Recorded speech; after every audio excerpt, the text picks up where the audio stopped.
وما أرسلناك إلا رحمة للعالمين. Wanifidina azani Allah wa iyyakum.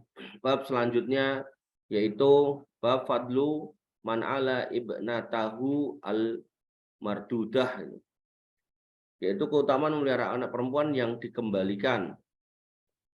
Ya, kalau dalam terjemahan yang lain dikatakan keutamaan orang yang menanggung anak perempuan yang telah menjadi janda. Ya, jadi ketika seorang anak gadis dinikahi oleh seorang laki-laki, lalu qadarullah bi'idznillah menjanda, ya, maka beban memeliharaannya kembali kepada orang tuanya atau yang mewakili. Berarti kalau bapaknya udah nggak ada, ya kembali ke paman-pamannya. Jadi kalau kita sebagai bapak, kita harus tanggung jawab sama anak. Sebagai adik, kakak, kita harus tanggung jawab kepada saudara perempuan. Sebagai paman, kita juga harus ngurusi keponakan. Ya, ketika saudara kita laki-laki nggak sanggup atau nggak ada. Jadi jangan diem aja. Wih, kamu udah janda atau enggak? Nggih, Pak D. Oh ya wis, nggak boleh. Kita harus cek gitu loh. Mungkin nggak kita carikan suami lagi. Kalau nggak mungkin, kira-kira dia punya kerjaan apa atau bisa usaha apa. Oh, kalau belum punya ya berarti kita yang nanggung nafkahnya. Jadi kewajiban laki-laki itu sampai sekomplek itu loh. Ya, makanya kalau ada perempuan protes, laki-laki dapat 2, kebanyakan. Salah, karena Anda nggak tahu, nggak paham bagaimana beban beratnya seorang laki-laki. Ya. Jangan kemudian kamu sebagai laki-laki minta bagian 2, tapi begitu kemudian kamu sebagai suami mendorong istrimu untuk kemudian minta rata. Kamu kan perempuan, ibumu kan sayang sama kamu, ya minta sama no. Nggak bisa ya. Jadi kita harus berbuat adil itu. Kalau kita laki-laki kita dapat 2, kalau kita punya istri ya istri kita minta 2 ya kita minta rata ya kita bilang kamu dapatnya cuma setengah dari laki-laki. Nggak boleh minta banyak-banyak. Ya. Sehingga ketika kita paham benar, Islam itu sampai mengembalikan ketika ada proses kembalinya anak perempuan karena dicerai oleh suaminya, baik cerai mati maupun cerai hidup, ya. Maka ini menjadi tanggung jawab orang tuanya lagi. Siapa? Bapaknya. Bapaknya udah nggak ada, ibunya ada, ya tetap tanggung jawab saudara laki-laki dari bapaknya, pamannya. Pamannya nggak ada, gitu. Udah mati juga semua kakeknya. Kakeknya tambah lagi, wong pamannya udah meninggal, apalagi kakeknya. Berarti tanggung jawab saudara laki-lakinya. Tuh. Jadi laki-laki itu bebannya berat itu. Maka kalian nanti kalau menjadi istri seseorang laki-laki, maka pahami ini gitu. Jangan sampai kemudian, Mas, gajimu mana? Semua buat aku, misalnya itu.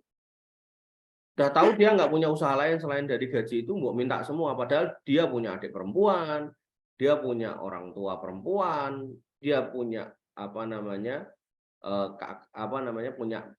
anak perempuan yang mungkin juga bawaan dari pernikahan sebelumnya, gitu kan.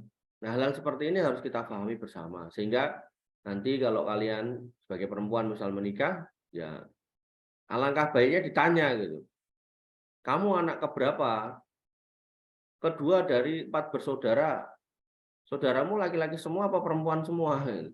Perempuan semua. Kamu udah bayangin itu loh. Oh, berarti dia punya tanggungan perempuan 3 orang. Terus kamu punya ibu bapak masih ada? Masih gitu kan.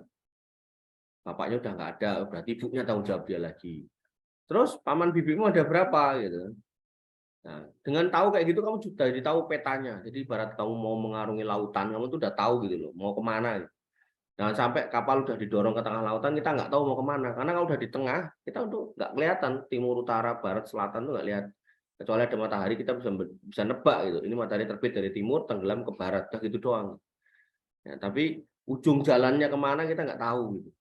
Ya, maka menikah itu ibarat mengarungi lautan gitu. Maka perlu ditanya gitu. Jangan sampai nanti kita sebagai perempuan menjadi sebab kedurhakaan laki-laki, baik kepada orang tuanya, baik kepada anak perempuannya yang mungkin dia bawa anak perempuan, atau baik kepada keluarganya yang memang di situ ada perempuan yang harus ditanggung. Haddatsani Musa ibni Ula an abihi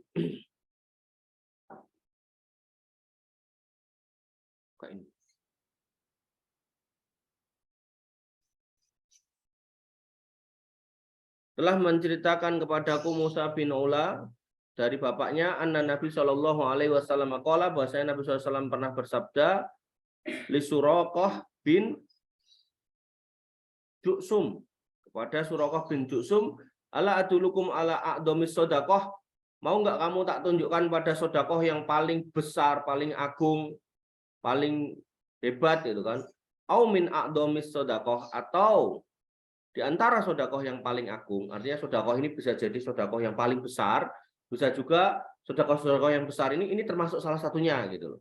Qala bala ya Rasulullah, maka Suraqah menjawab, iya ya Rasulullah.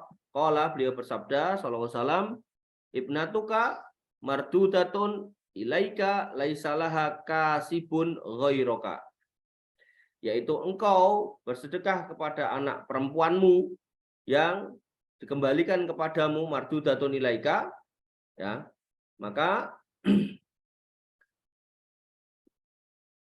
ia, di mana ia tidak bisa mencari nafkah kecuali dengan menggantungkan diri kepadamu. Jadi di sini dikatakan ibnatuka mardudatun ilaika, artinya sedekah apa nih yang paling baik nih? Di sini dikatakan yaitu ibnatuka mardudatun ilaika, sedekah kepada yaitu anak perempuanmu yang dikembalikan kepadamu karena dicerai suaminya, di mana laisalaha kasibun ghairaka, di mana dia nggak punya ide, nggak punya pemikiran mau nyari nafkah gimana kecuali dapat darimu.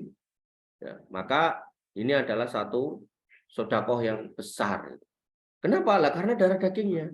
Kalau bukan bapaknya siapa yang ngurus itu? Nah, tapi kan dia udah gede gitu kan. Nah, gede-gede kalau emang benar-benar dia nggak bisa nyari apa-apa, ya tetap tanggung jawab bapaknya. Bapaknya nggak ada, ya kakaknya, adiknya, pamannya, gitu ya. Jadi sebagai laki-laki harus paham itu semua. Kemudian an Suraqah ibni Ju'sum, dari Suraqah bin Ju'sum, anna Rasulullah SAW qala, bahwasanya Rasulullah SAW bersabda, ya Suraqah mislahu, wa Suraqah bla bla bla, sama dengan hadis yang di atas.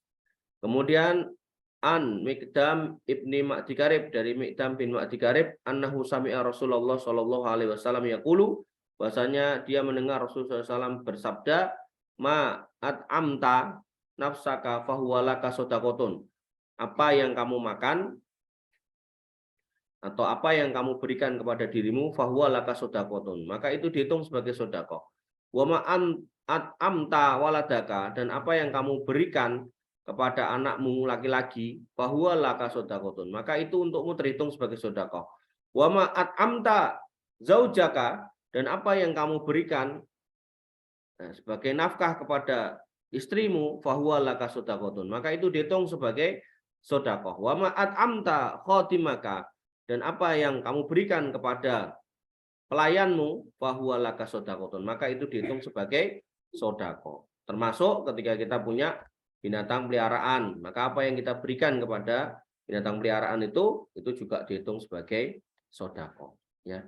Maka semua hal yang baik yang kita berikan kepada makhluk Allah itu terhitung sedekah. Dalam hadis yang lain bahkan sampai ketika ada burung makan apa yang ada di pertanian, yang sawah diusahakan oleh para petani, itu sebenarnya kalau mau dihayati, mau diikhlaskan, maka itu bisa terhitung sebagai sedekah. Cuman kadang manusia nggak paham itu, kemudian diusir-usir gitu. Ya. Insya Allah kalau burung itu pun makan juga dia nggak akan makan sampai habis gitu. Nah, yang menjadi kesalahan kenapa kok kemudian burungnya bisa menghabiskan, karena para petaninya nanamnya nggak barengan. Kalau petaninya nanamnya barengan itu kan, satu kecamatan atau pokoknya satu blok sawah yang luas itu barengan, maka burung makan di situ tiap hari nggak akan menghabiskan panen. Nah, kalau tikus ini masalah. Tikus itu kadang dia nggak kemudian nggak cuman makan padinya gitu, dia merusak tanamannya gitu. Makanya tikus ini kalau kita masih ingat pelajaran kita di Bulughul Maram, di situ dimasukkan dalam binatang fasik, fawasiko, gitu, yang memang diperintahkan untuk membunuh. Maka dalam kasus tikus ini berbeda ya dengan kasus burung. Kalau burung memang Nabi SAW mengatakan sodakoh. Kalau tikus memang dia ngerusak gitu, maka dia harus kemudian dicegah atau mungkin kalau bisa dibasmi gitu.